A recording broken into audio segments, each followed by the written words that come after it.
Hello everyone, welcome back to my channel. आज के video में हम पढ़ेंगे प्लिंथ बीम का कंस्ट्रक्शन में क्या यूज़ होता है, क्या पर्पस होता है आर्किटेक्चर में। एंड जब आप कोई बिल्डिंग बनाने जाते हो तब प्लिंथ बनाना कितना ज़रूरी है, क्या क्या इसके एडवांटेजेस हैं, ये सारे हम आज के वीडियो में पढ़ेंगे। तो वीडियो आप पूरा देखिए, तभी आपको पूरा अच्छे से समझ में आएगा। तो चलिए वीडियो स्टार्ट करते हैं।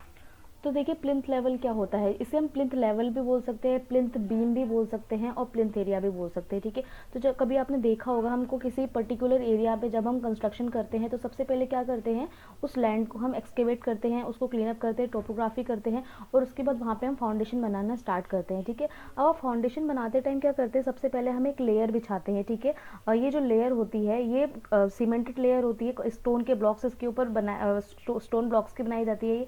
ठीक है, ये एक तरीके से रेक्टेंगुलर एक लेयर होती है, इसे हम बोलते हैं प्लिंथ लेवल बोलते हैं। तो जो बाकी का जो कंस्ट्रक्शन होता है जिसके अंदर आपके पिलर्स हुए, कॉलम्स हुए, वॉल्स हुई, ये सारी इसके ऊपर बनाए जाते हैं। ठीक है, तो हम इसे कह सकते हैं एक तरीके से सैंडविच स्ट्रक्चर, जो कि फाउंडेशन से ऊपर होता है और ग्राउंड फ्लोर से जस्ट नीचे होता है। ठीक है, ये क्या कहलाता है, प्लिंथ कहलाता है। इसे आप प्लिंथ बीम, प्लिंथ लेवल या फिर प्लिंथ एरिया कुछ भी कह सकते हैं।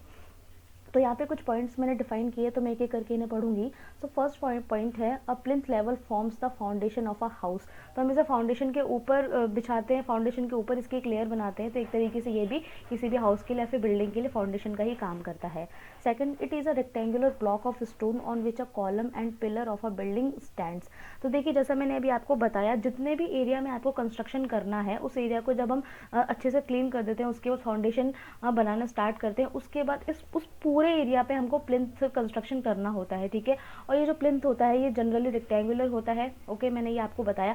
और उसके बाद उसका फर्दर कंस्ट्रक्शन स्टार्ट होता है। ठीक है, उसके ऊपर आप कॉलम्स बनाना चाहें, आप पिलर्स बनाते हैं। ठीक है, क्योंकि जो बेसिक जो काम होता है, जितना भी लोड है बिल्डिंग का, वो किसके थ्रू आएगा, कॉलम्स के थ्रू आएगा, प्लिंथ लेवल पे जाएगा ये सारा लोड। यानी कि कुल मिला के प्लिंथ लेवल अपना काम क्या कर रहा है, जितना भी जो लोड है कॉलम के थ्रू आ रहा है उस सबको इवनली डिस्ट्रीब्यूट करने का काम कर रहा है। तो अगर हम प्लिंथ बीम नहीं बिछाएंगे तो क्या होगा, ये सारा जो लोड है वो सीधे फाउंडेशन में जाएगा और डायरेक्ट फाउंडेशन में जाने की वजह से सॉइल का सेटलमेंट हो सकता है, क्योंकि लोड की इंटेंसिटी इतनी ज़्यादा होगी कि जो फाउंडेशन है वो डायरेक्ट उसको कैरी नहीं कर सकता, उसको विदस्टैंड नहीं कर सकता और उसके अंदर सेटलमेंट होना स्टार्ट हो जाएगा, जिसकी वजह से बिल्डिंग कोलैप्स भी कर सकती है। तो इसलिए प्लिंथ बीम बिछाना बहुत ज़्यादा ज़रूरी होता है। तो ये एक मेन पर्पज़ होता है।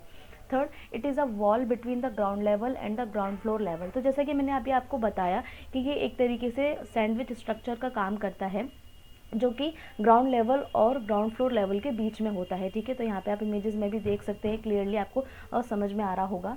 Next, column bears the weight of the building structure but all this weight presses down on the column.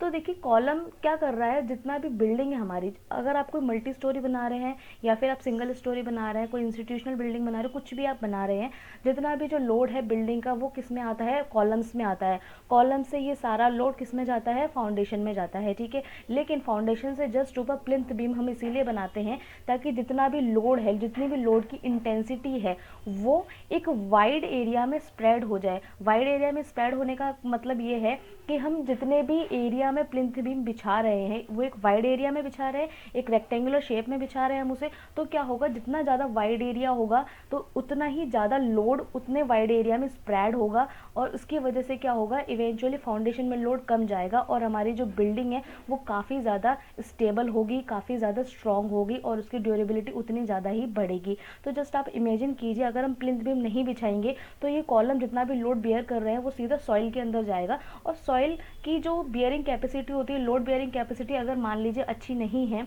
जो सॉइल का लोड बियरिंग स्ट्राटा है उतना ज़्यादा अच्छा नहीं है लोड को विदस्टैंड करने लायक, तो आपका जो स्ट्रक्चर है वो पूरी तरीके से गिर जाएगा, कोलैप्स हो जाएगा। ठीक है, तो ये बहुत ज़रूरी है।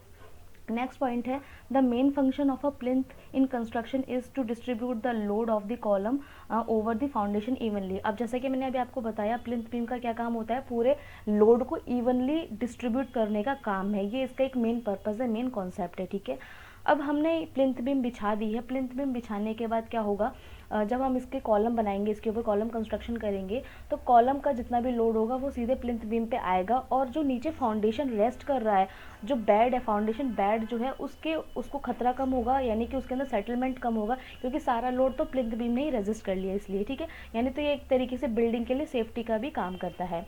नेक्स्ट पॉइंट है, the plinth doesn't allow the dampness and moisture on the ground floor to reach the building top structure. ये बहुत ही ज़्यादा इंपॉर्टेंट पॉइंट है और इसे समझने की कोशिश कीजिएगा।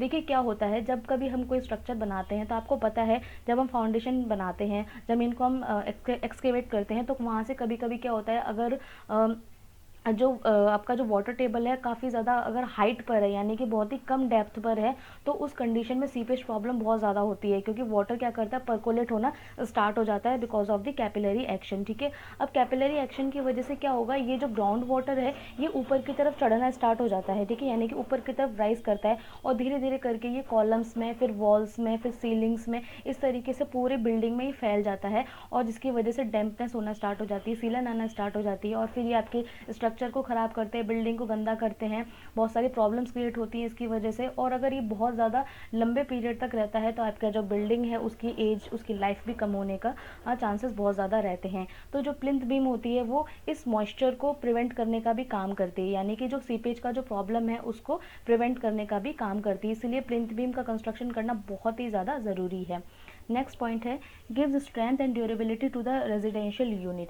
अब स्ट्रेंथ प्रोवाइड कर रही है, क्योंकि पहली चीज़ सीपेज से बचाव कर रही है, डैम्पनेस से बचाव कर रही है। ठीक है, उसी के साथ जितना भी लोड है उसको इवनली डिस्ट्रीब्यूट करने का भी काम कर रही है, कॉलम को सपोर्ट प्रोवाइड करवा रही है, सॉइल के जो सेटलमेंट है उससे भी रोक रही है। तो इवेंचुअली एक बिल्डिंग को क्या दे रही है, स्ट्रेंथ दे रही है, बिल्डिंग की ड्यूरेबिलिटी को इंक्रीज कर रही है। ठीक है, तो ये भी एक इसका मेन पर्पज़ होता है। Next, provide a better aesthetic appeal to the building.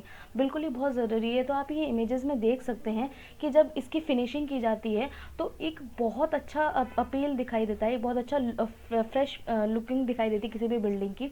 तो यहाँ पे जब आप कंस्ट्रक्शन करना स्टार्ट करते हो, जब आप ग्राउंड लेवल बनाना स्टार्ट करते हो, तो इवन सरफेस होने की वजह से कंस्ट्रक्शन में कोई भी प्रॉब्लम नहीं आती है, आप फाउंडेशन ईजिली बना सकते हैं और एक बहुत ही अच्छी स्मूथ फिनिश भी प्रोवाइड करवाता है किसी भी स्ट्रक्चर को। लास्ट है, it also prevents cracks in the building when the foundation suffers from settlement.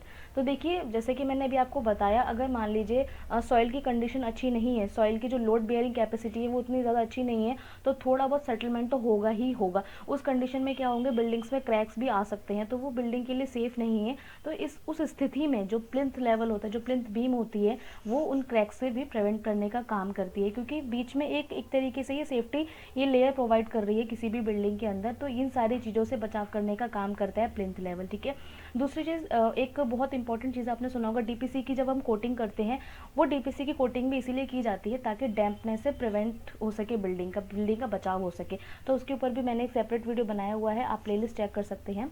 तो ये तो था मेरा आज का वीडियो। आई होप आपको वीडियो इंटरेस्टिंग लगा होगा, हेल्पफुल लगा होगा। अगर वीडियो हेल्पफुल लगे तो प्लीज़ इसे अपने फ्रेंड्स के साथ शेयर कीजिए, अपने एजुकेशनल ग्रुप में शेयर कीजिए, लाइक कीजिए। कोई क्वेरी हो तो आप मुझे कमेंट सेक्शन में लिख के पूछ सकते हैं, साथ ही कोई सजेशन हो तो वह आप पूछ सकते हैं। तो मैं मिलूंगी आपसे अपने अगले वीडियो में। Till then take care, bye, thanks for watching.